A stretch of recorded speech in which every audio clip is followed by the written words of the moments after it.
Bonjour à tous. Aujourd'hui est un jour spécial. Est un jour spécial pour la France. Pour ceux qui n'étaient pas nés, vous allez vous poser la question et vous avez sûrement été au courant par votre famille, par vos parents à la suite où vous commencez à comprendre. Nous sommes aujourd'hui le 12 juillet 2023. C'est un jour spécial aujourd'hui. Pourquoi ? Parce que ça marque les 25 ans du sacre de l'équipe de France pour la Coupe du Monde 1998. Parce que le 12 juillet 1998, les Bleus disputaient sa toute première finale de Coupe du Monde, une finale de Coupe du Monde, et avaient comme objectif de la remporter et d'avoir sa toute première étoile sur le maillot. Pour cela, ils affrontaient le Brésil et ils se sont imposés très logiquement et très fort, 3-0, grâce notamment à un but d'Emmanuel Petit, de Zinedine Zidane et du troisième que je ne m'en rappelle plus. Mais aujourd'hui, que sont devenus les champions du monde de 98, 25 ans plus tard, où il y a pu y avoir notamment Marcel Desailly, Didier Deschamps, Fabien Barthez et tant d'autres. Mais 25 ans plus tard, qu'est-ce qu'ils sont devenus les champions du monde de 98 ? Le premier champion du monde de 98, il a 52 ans, c'est notamment un ancien gardien de l'Olympique de Marseille, c'est Fabien Barthez, qui est très discret dans les médias, mais l'ancien gardien de but de l'équipe de France aux 87 sélections en bleu n'occupe à ce jour aucune fonction officielle dans le monde du football. Il s'est reconverti comme pilote automobile. Donc il y a 25 ans, il était gardien de l'équipe de France, notamment le gardien de l'Olympique de Marseille. Et à l'heure où je vous parle, en 2023, il ne fait plus partie du monde du football. Il reste une grande légende du monde du football. Mais à l'heure où je vous parle, il ne fait plus partie du monde du football parce qu'il s'est reconverti en pilote automobile. Et il va participer, ou il a pu participer notamment, aux 24 heures du Mans. Lors de la Coupe du Monde 2010, il a été consultant sur TF1. Il a pu notamment, comme je vous ai dit, évoluer à l'Olympique de Marseille, mais il a pu aussi évoluer à l'AS Monaco, où ce jour-là, en 2010, il a intégré cette année-là le staff de Laurent Blanc, alors que Laurent Blanc venait à peine d'être nommé sélectionneur des Bleus et même conseiller technique des gardiens. 10 ans plus tard, l'Ariégois a accepté un poste de consultant au sein du staff technique de Toulouse, une fonction qu'il a quittée il y a à peine 2 ans, en septembre 2021. Donc Fabien Barthez est toujours vivant, mais ne fait plus partie du monde du football parce qu'il s'est reconverti en pilote automobile. Laurent Blanc, il fait toujours partie du monde du football, avec Didier Deschamps et Patrick Vieira. Didier Deschamps n'est plus entraîneur de football, mais sélectionneur de l'équipe de France. Et Patrick Vieira, qui n'a pas encore été sélectionneur, mais qui est actuellement l'entraîneur du Racing Club de Strasbourg. Donc Laurent Blanc, qui est âgé de 57 ans, est l'un des 3 champions du monde 1998 à exercer toujours sur un banc. Didier Deschamps, sélectionneur des Bleus, Patrick Vieira, entraîneur de Strasbourg, et Laurent Blanc, entraîneur de l'Olympique lyonnais. L'ancien défenseur central des Bleus, aux 16 buts et aux 97 sélections en bleu, entraîne depuis le 9 octobre 2022 l'Olympique lyonnais et sa venue en remplacement de Peter Bosz, licencié par la direction de Lyon. Un club rhodanien que le Cévenol a conduit à la 7ème place de Ligue 1 lors de la saison 2022-2023, donc la saison dernière, et c'est sa 5e expérience en tant qu'entraîneur de football. Il a notamment été numéro 1 depuis la fin de sa carrière professionnelle, après avoir évolué chez les Girondins de 2007 à 2010, en équipe de France pendant 2 ans de 2010 à 2012, le Paris Saint-Germain de 2013 à 2016 et Al Rayyan de 2020 à 2022. Ensuite, un autre champion du monde, c'est Alain Bogossian, qui est âgé de 52 ans. C'est un natif du Digne-les-Bains, qui est consultant sur RTL depuis juin 2018, et il a notamment été consultant pendant la Coupe du Monde au Qatar en 2022. Avant tout cela, avant qu'il soit consultant chez RTL depuis juin 2018 et avant qu'il soit consultant lors de la Coupe du Monde au Qatar, Il a notamment pu évoluer à l'Olympique de Marseille et à Parme en tant que milieu de terrain, avant de stopper sa carrière et d'intégrer la direction technique nationale de la Fédération française de football, avant de devenir l'adjoint notamment des anciens sélectionneurs Laurent Blanc et Raymond Domenech. Une mission qui a achevé au moment de la nomination de Didier Deschamps en tant que sélectionneur des Bleus, bien que détenteur à l'heure actuelle du DEPF. Le DEPF, c'est le diplôme que, si vous voulez être entraîneur, que vous devez passer. C'est le diplôme d'entraîneur professionnel. Et depuis qu'il a ça, il est totalement en dehors du foot. Il ne fait plus rien parce qu'il n'a jamais entraîné le moindre club, même la moindre sélection. Ensuite, un nouveau champion du monde qui est âgé de 49 ans, c'est Vincent Candela. C'est un Héroltais qui a totalement tourné la page du football et même du football français. Il a notamment pu évoluer durant sa carrière de footballeur à l'AS Rome. Il a notamment fait 40 sélections et 2 buts en équipe de France. Depuis la fin de sa carrière professionnelle, il réside dans la capitale italienne. Une louve avec laquelle l'ex-défenseur avec la Roma a pu notamment remporter et jouer plus de 300 matchs. Il a pu notamment remporter le Scudetto. Le Scudetto, pour ceux qui ne le savent pas, c'est la Serie A italienne. Et le natif de Bédarieux a récemment, pas sportivement, mais en dehors de l'extra-sportif, il a notamment récemment fait parler de lui de l'autre côté des Alpes à cause d'une escroquerie dont il a été victime et qui aurait fait perdre pas moins de 500 000 euros. Vincent Candela n'a jamais accepté de prendre les commandes d'un club ou d'une sélection. Donc lui, il a totalement tourné la page déjà du football français et de l'équipe de France, mais notamment du football tout entier. Il vit sa vie tout simplement en dehors du football. Ensuite, le nouveau champion du monde, c'est Lionel Charbonnier, qui est âgé de 56 ans. Il faisait partie de la hiérarchie de l'équipe de France lors de la Coupe du Monde 98. Il était numéro 3, donc il était le 3e gardien. À l'heure où je vous parle, il a totalement fini sa carrière professionnelle. Il est actuellement consultant chez RMC, où notamment ses prises de position à l'antenne. Il a pu notamment faire des prises de position tranchées sur les sujets d'actualité qui, ces dernières semaines et ces derniers mois, ont fait régulièrement parler, en témoignant d'ailleurs son avis sur la relation entre Zinedine Zidane et Didier Deschamps.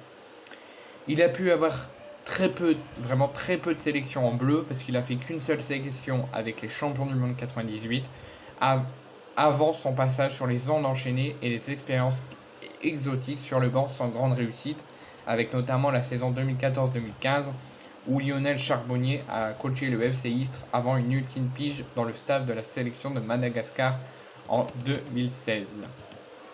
Ensuite, un autre champion du monde, Marcel Desailly, qui est âgé actuellement de 54 ans. Il a notamment fait 116 sélections et 3 buts en bleu en tant que joueur. C'est un ex-légende de l'équipe de France et à l'heure où je vous parle, il s'est reconverti comme consultant pendant un très long moment à Canal+. Là, il ne fait plus partie de Canal+, parce qu'il est actuellement consultant chez beIN Sport. Le natif d'Accra est intervenu notamment pendant la Coupe du Monde 2022 au Qatar sur une chaîne qatari. L'ancien détecteur de jeunes joueurs pour l'AC Milan des Rossoneri, avec qui l'ex-nantais et marseillais a pu pendant sa carrière notamment remporter la Ligue des Champions avec l'Olympique de Marseille en 93 et l'AS Roma. Marcel Desailly ne s'est jamais installé sur un banc de touche. Depuis la fin de sa carrière professionnelle, il pouvait passer son diplôme et être sélectionneur ou entraîneur. Il s'est jamais installé sur un banc de touche, sauf en tant que joueur, mais en dehors de joueur, il ne s'est jamais installé. Ensuite, l'actuel sélectionneur des Bleus, qui est âgé de 54 ans, Didier Deschamps, qui est bâillonné et qui demeure bâillonné depuis juillet 2012. Il est actuellement donc le sélectionneur de l'équipe de France. En janvier dernier, la Fédération française de football a communiqué la prolongation du capitaine des champions du monde 98 jusqu'à au moins la Coupe du monde 2026 qui sera co-organisée par les États-Unis, le Mexique et le Canada. Sous ses ordres, les Bleus ont notamment pu en 2016 atteindre la finale de l'Euro face au Portugal et avoir perdu 1-0 prolongation. 2 ans plus tard, aller de nouveau finaliste d'une compétition, la Coupe du Monde 2018, et l'avoir remportée en Russie, et que malheureusement en 2022, donc il a fait 3 finales de suite, 2016 à l'Euro, perdu, 2018 à la Coupe du Monde en Russie, gagné, et 2022, la défaite face à l'Argentine en finale au Qatar. Avant de succéder à Laurent Blanc. Parce qu'avant Didier Deschamps, c'était Laurent Blanc, et Didier Deschamps est arrivé, et depuis c'est toujours lui à l'heure actuelle.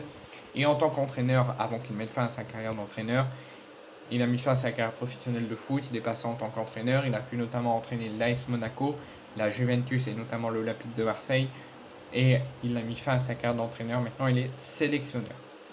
Ensuite, un autre champion du monde, Bernard Diomède, qui est actuellement âgé de 49 ans, c'est un natif de Saint-Doulchard, il fait partie des champions du monde 98, il a notamment fait 8 caps avec les champions du monde, il dirige depuis 2015 il est toujours entraîneur de l'équipe de France, mais il dirige différentes équipes de jeunes, notamment actuellement les U18 avec lequel l'ancien milieu de terrain offensif d'Auxerre qui vient de décrocher la 4e place du tournoi Maurice Ravel en 2023. Ensuite, Youri Djorkaeff qui est âgé actuellement de 55 ans. C'est notamment l'homme aux 82 sélections et 28 buts avec les Bleus et il faisait partie de la Coupe du Monde 98. Et il occupe actuellement la fonction de conseiller spécial auprès de Gianni Infantino, qui est actuellement président de la FIFA. Ensuite, un autre champion du monde, Stefan Gewertz, âgé de 52 ans, qui a été notamment pendant la Coupe du Monde 98 et pendant le sacre attaquant des Bleus. C'est un natif de Concarneau, qui ne fait pas vraiment parler de lui dans les médias. Il est parti vivre dans sa vie privée en Bretagne auprès de sa famille, où il est devenu vendeur de piscine, et l'ex-buteur d'Auxerre n'accorde très peu d'interviews à la presse, par exemple au France Bleu Armorique avant la demi-finale de la Coupe du Monde 2022 entre la France et le Maroc. C'est sa dernière interview qu'il a pu faire. Ensuite, un autre champion du monde, Christophe Dugarry, 51 ans. Il a pu notamment en tant que joueur déjà évoluer chez les Bleus aux 55 sélections et seulement 8 buts, mais en tant que joueur professionnel, il a pu jouer au Girondins de Bordeaux en tant qu'attaquant et aussi en tant qu'attaquant à l'Olympique de Marseille. Il s'est reconverti en consultant et en commentateur sportif depuis son retrait des terrains. Et après un passage sur Canal+, Christophe Dugarry a rejoint en 2016 RMC et anime même sa propre émission, c'est la team Duga, qui passe notamment sur RMC jusqu'à son départ lors du confinement, lors de la première période du Covid, en 2020, en mars dernier. Il a notamment, en mars dernier, au moment du Covid, du confinement, des masques, tout ça, et ça faisait 3 ans qu'il était à RMC, qui a animé sa propre émission, et il a quitté l'antenne. Mais il a réintégré quelques années plus tard RMC, il n'intervient pas dans sa propre antenne, mais il intervient dans l'émission Rotten sans flamme, une fois par semaine, dans laquelle ses coups de gueule excitent régulièrement la toile. Ensuite, il y a l'actuel consultant à Prime Video, Thierry Henry, qui a notamment été en tant que joueur, ancien attaquant d'Arsenal et du FC Barcelone. Donc comme je vous l'ai dit, il est actuellement consultant pour la chaîne Prime Video, où il intervient durant chaque week-end sur les pelouses de Ligue 1. En tant que joueur, en tant qu'entraîneur, il a pu notamment passer par l'Impact de Montréal, très rapide. Il est reparti aussi vite. Ensuite, il a notamment été entraîneur de l'AS Monaco, auquel il est très parti aussi vite. Et il a pu aussi faire partie du membre du staff du sélectionneur de la Belgique, notamment pendant la Coupe du Monde 2018 et 2022 et pendant l'Euro 2020, à Roberto Martinez, qui est actuellement plus le sélectionneur de la Belgique. Ensuite, Christian Carambeu, où je l'ai croisé notamment au Stade Bollard pendant le match des 0, qui a fait un très beau match d'ailleurs, qui est âgé de 52 ans. Il a été notamment pendant un très long moment présent dans la rubrique People pour sa relation avec Adrien Carambeu. Le néo-caléondien se montre très discret dans les médias. Il s'est montré très vite fait à Bollard, mais sinon il se montre quasiment pas. En tant que joueur, il a pu notamment défendre les couleurs de l'Olympiakos entre 2001 et 2004. Il a notamment aussi joué au FC Nantes. Il a notamment avec l'équipe de France fait 53 sélections et un but avec l'équipe de France. Et il a pu aussi passer ambassadeur de la FIFA en Océanie. Et à l'heure actuelle, le natif de Lifou n'a jamais tenté sa chance ni dans une sélection nationale, ni dans un club. Ensuite, le plus âgé, Bernard Lama, qui est actuellement âgé de 60 ans. C'était la doublure lors de la Coupe du Monde 98 de Fabien Barthez. Parce que Fabien Barthez était numéro 1. Bernard Lama était numéro 2 et le troisième gardien que je vous ai annoncé tout à l'heure était numéro 3. Il a été la doublure de Fabien Barthez lors de la Coupe du Monde 98. Comme pratiquement la bonne moitié des joueurs, il ne s'étale pas devant les médias. Même si le natif du FC Metz et de Saint-Symphorien a fait parler de lui en poussant un gros coup de gueule contre le Paris Saint-Germain sur la gestion du gardien de l'AC Milan, Mike Maignan. À l'heure où je vous parle, il ne fait plus rien et il a notamment fait 44 sélections en bleu où il a occupé brièvement le poste de sélectionneur du Kenya en 2006. Ensuite, Franck Leboeuf qui est actuellement toujours vivant, qui est actuellement consultant, qui reste impliqué dans le football et qui est actuellement consultant pour la chaîne américaine ESPN. Il est actuellement âgé de 55 ans. Il a été défenseur central des Bleus et a fait partie du Sacre en 98. Il a pu marquer 4 buts et fait 50 sélections. Et il s'est reconverti, comme je viens de vous le dire, en comédien au cinéma, mais surtout en théâtre, et là en tant que consultant à la chaîne de télévision. Ensuite, il y a Vicente Vizarazu, 53 ans, actuellement commentateur sportif et journaliste auprès de l'émission Téléfoot. Il a pu intégrer TF1 en 2009. Il a arrêté sa carrière de football. Il a notamment joué au Bayern Munich en tant que défenseur. Il s'est reconverti brillamment en tant que consultant à la télévision. Il a pu faire 97 sélections en bleu. Il intervient chaque dimanche dans l'émission Téléfoot. Et il est notamment aussi passé par l'Olympique de Marseille. Et il travaille actuellement en tant que commentateur à TF1 et aussi à la radio sur RTL et Radio France. Et enfin, Emmanuel Petit et Robert Pires. Robert Pires, âgé de 49 ans. Depuis la fin de sa carrière, le Rémois s'est mué en tant que consultant pour de nombreux médias français. Sa dernière expérience en date, c'était lors de l'Euro 2021 où il a pu commenter quelques matchs de l'équipe de France. Hors de nos frontières de la France, il a pu jouer à Arsenal où il a fait 79 ans. Il a pu jouer à Arsenal. En bleu, il a fait 14 buts et 79 sélections. Et il a pu notamment évoluer en tant que consultant lors de la Coupe du Monde au Qatar, en tant que consul pour la télévision indienne. Et je vous ai dit que c'était tout, mais il y a encore. Donc il y a Lilian Thuram, âgé de 51 ans, qui est notamment passé et fait partie des champions du monde 98. C'est un ancien défenseur axial de l'équipe de France. Il est guadeloupéen. Il n'a jamais entraîné. Il s'est toujours refusé à entraîner un rôle de consultant. Le double buteur de la demi-finale contre la Croatie, il a pu aussi faire 142 sélections chez les tricolores en se mettant davantage en évidence pour sa lutte répétée contre le racisme. Ensuite, il y a David Trezeguet qui est âgé de 45 ans, qui n'est plus joueur, il n'est même pas entraîneur, même pas sélectionneur. Il est retraité depuis 2014. C'est un franco-argentin qui n'a vraiment pas fait parler de lui énormément. Il fait partie des plus jeunes des 22 champions du monde 98. Il a pu en tant que joueur jouer du côté de l'AS Monaco et de la Juventus Turin. Et à l'heure où je vous parle, il officialise en tant qu'ambassadeur de la FIFA. En juin 2021, il était toujours ambassadeur de quelque chose. Mais il était ambassadeur de la vieille dame, donc de la Juventus, et il a quitté son poste après 3 ans de beaux et loyaux services. Et 2 ans plus tard, donc en 2023, il est ambassadeur de la FIFA. Ensuite, les 2 derniers champions du monde des 25 champions du monde. Patrick Vieira qui est âgé de 47 ans. Il vient de s'engager il y a quelques semaines pour un contrat de 3 années, soit jusqu'en juin 2026 en faveur du Racing Club de Strasbourg, le 15e de la dernière saison de Ligue 1.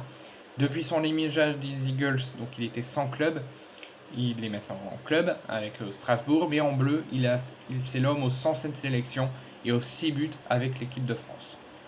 Et enfin, le dernier champion du monde, le grand homme, la grande légende après Didier Deschamps, c'est Zinedine Zidane qui est âgé de 51 ans. Il a notamment fait partie de la finale de la Coupe du Monde 98 avec son doublé face au Brésil. Il fait partie, en grosse partie, de l'héros de cette finale. Et on le surnomme Zizou, qui se cherche actuellement depuis son départ au Real Madrid un nouveau challenge en tant qu'entraîneur. Il est ouvert à tout. Il évoque la possibilité aussi de voir dans l'avenir être entraîneur de l'Olympique de Marseille. Il fait partie de la légende des Bleus. Il a pu notamment marquer 31 buts en bleu et fait 108 sélections.